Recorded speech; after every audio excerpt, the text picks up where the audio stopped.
দিন দিন বাংলাদেশের মানুষরা এতটাই চরমপন্থী হয়ে উঠছে যেন বাংলাদেশে ব্যবসা করা সাধারণ ব্যবসায়ীদের পক্ষে দুর্লভ হয়ে উঠছে।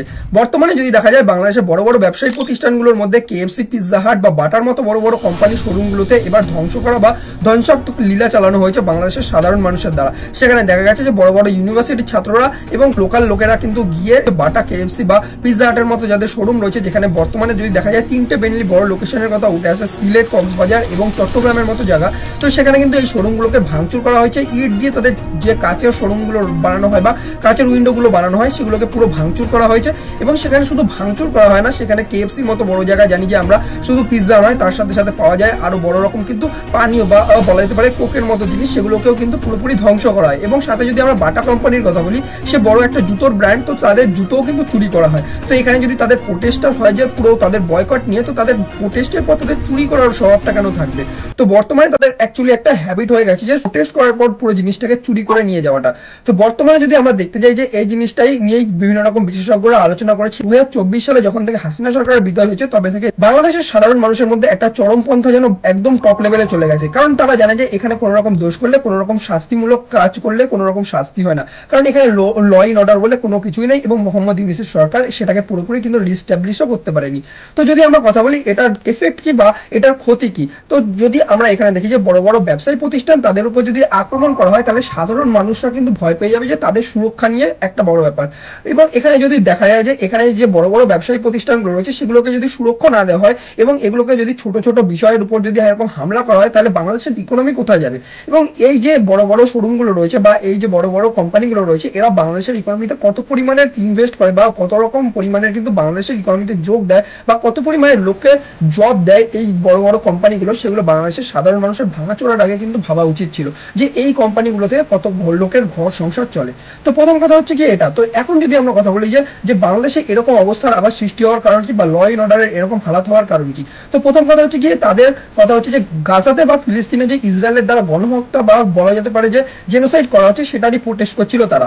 যদি আমরা ব্রড ভাবে দেখি জিনিসটাকে, তো বলা যাচ্ছে যে পুরো পৃথিবী জুড়ে যে মুসলিম ওয়ার্ল্ড রয়েছে তারা একটা বিডিএস মুভমেন্ট চালাচ্ছে যেটা প্যালেস্তাইনের উপরে। তো যেখানে হচ্ছে কিন্তু প্যালেস্তাইনে বা গাজাতে যে কন্ডিশন চলছে বা ইসরায়েলের দ্বারা কিন্তু তারা যে অ্যাটাক করছে তাদের উপর তারা একটা প্রোটেস্ট করছে যে ইকোনমিক মুভমেন্ট বা ইকোনমিক ভাবে বয়কট করা। তো যেটা একদমই একজন ব্যক্তি কিন্তু নিজস্ব ভাবে কিন্তু স্বাধীনতার অধিকার রয়েছে যে সে কোন জিনিসটা কিনবে, কোন জিনিসটাকে বয়কট করবে, এটা তার নিজস্ব ব্যক্তিগত ব্যাপার।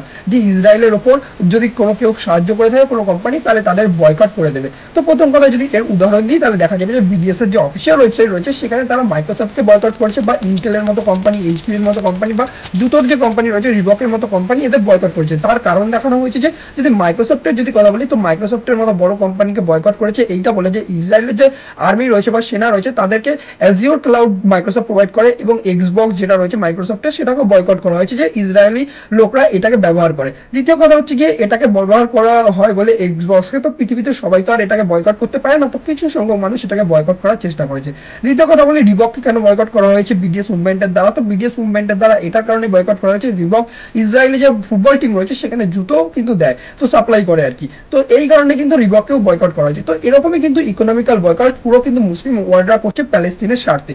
তো এরকমই কিন্তু বাংলাদেশের মানুষরাও কিন্তু করতে চাইলে কিন্তু পারতো, কিন্তু বাংলাদেশের মানুষরা এখন চরমপন্থী অবস্থায় চলে গেছে। কিন্তু যদি আমরা কথা বলি এটাই পাকিস্তানের, তো পাকিস্তানেও কিন্তু একটা রিসেন্ট প্রোটেস্ট দেখা গেছে, সেখানেও কিন্তু ইকোনমিক বয়কট নিয়ে কথা বলা হয়েছে। পিৎজা হাট বা বলা যেতে পারে বিভিন্ন রকম ফুড আইটেমস এর উপর যে কোম্পানিগুলো রয়েছে আমেরিকা বেস্ট বা ইউএসএ বেস্ট, সেগুলোকে কিন্তু বয়কট করার চেষ্টা করা হয়েছে। কিন্তু বড় ব্যাপার হচ্ছে যে বাংলাদেশের মানুষের কাছে এতটা পরিমাণে নলেজের অভাব রয়েছে যে বাটার মতো কোম্পানি যে 1962 থেকে কিন্তু বাংলাদেশের মানুষকে সার্ভ করে যাচ্ছে বা জুতো দিয়ে যাচ্ছে, তো তাদেরকে কিন্তু একদম কিন্তু বয়কট করা বা তাদের সমুখটা ভাঙা, এটা বাংলাদেশের মানুষের পক্ষে একটু মানে কোশ্চেনজনক ব্যাপার যে বাংলাদেশের মানুষ এটা জানে না যে ওটা কোনো রকম ভাবে ইসরায়েলের সাথে কানেক্টেড কোনো কোম্পানি নয়। যদি আমরা বাটার কথা বলি, বাটা একটা চেজ রিপাবলিক বা বলা যেতে পারে যে ইউরোপিয়ান কান্ট্রি মেড বা ইউরোপিয়ান যে দেশগুলো রয়েছে তাদের মধ্যে একটা দেশ চেজ রিপাবলিক বেস্ট কিন্তু একটা কোম্পানি। তো সেই কোম্পানিকে ইসরায়েলের সাথে যদি লিঙ্ক দেখি, তো বাটার কোনো রকম শোরুমও কিন্তু ইসরায়েলে এক্সিস্ট করে না বা বাটা কিন্তু কোনো রকম ভাবে কিন্তু দেখাও যায় না যে ইসরায়েলে। তো ইসরায়েলের সাথে কোনো রকম লিঙ্ক না থাকা সত্ত্বেও কিন্তু বাটাকে কোনো রকম ভাবে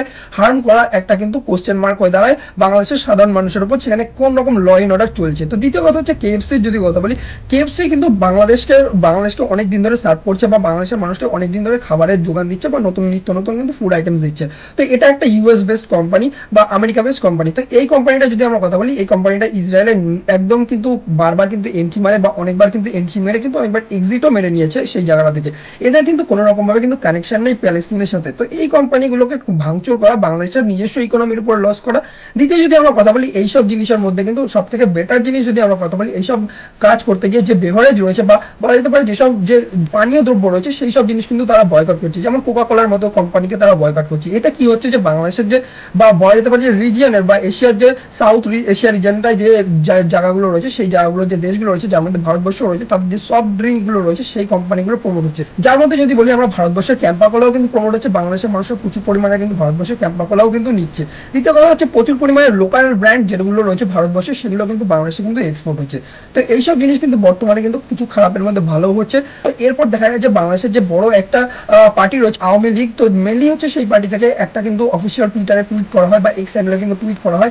সেখানে কিন্তু তারা বলে যে বাংলাদেশে কি পরিমাণে কিন্তু পুলিশি ব্যবস্থা কিন্তু ভেঙে পড়েছে বা পুলিশি কাঠামো ভেঙে পড়েছে, বা বাংলাদেশের যে বড় বড় ইউনিভার্সিটি রয়েছে সেখানে যারা আইন বিশেষজ্ঞ রয়েছে তারা কি বলছে যে বা বাংলাদেশের বড় বড় যে ইউনিভার্সিটিতে যারা প্রফেসর রয়েছে তারা বলছে যে বাংলাদেশে যদি কোনো রকম পুলিশি কাঠামো বা বিচার ব্যবস্থা ঠিকঠাক না হয় তাহলে বাংলাদেশে এরকম জিনিস বা এক্সট্রিমিজম বা চরমপন্থা কিন্তু বেড়ে যাবে। এটা কিন্তু বাংলাদেশের নিজস্ব কিন্তু স্বার্থের উপর কিন্তু আঘাত আনা হচ্ছে। তো এর ফলে কি হবে, যারা দোষ করছে তারা কিন্তু আরো সাহস বেড়ে যাবে, বা বিবিসির আর্টিকেল অনুযায়ী যারা দুষ্কৃতী রয়েছে তাদের যদি শাস্তি না দেওয়া হয় তাহলে কিন্তু সমাজের মধ্যে আরো পরিমাণে কিন্তু হিংসা বাড়বে এবং বাংলাদেশ কিন্তু কোনো রকমের সুষ্ঠু অবস্থায় কিন্তু যেতে পারবে না, এবং আস্তে আস্তে হয়তো বাংলাদেশে কিন্তু আফগানিস্তানের মতো কন্ডিশনে চলে যাবে যেখানে কিন্তু চরমপন্থায় কিন্তু সর্বশেষ হবে, যেটা কিন্তু বাংলাদেশের সাধারণ মানুষের প্রতি থাকার জন্য কিন্তু একদমই অস্বস্তিকর কিন্তু পরিবেশ সৃষ্টি করবে।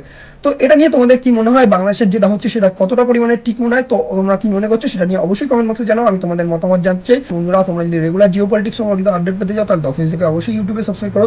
তো বন্ধুরা আজকের ভিডিওটা এখানে শেষ করছি, দেখা হচ্ছে তোমার সাথে পরবর্তী ভিডিওর আপডেটের সাথে।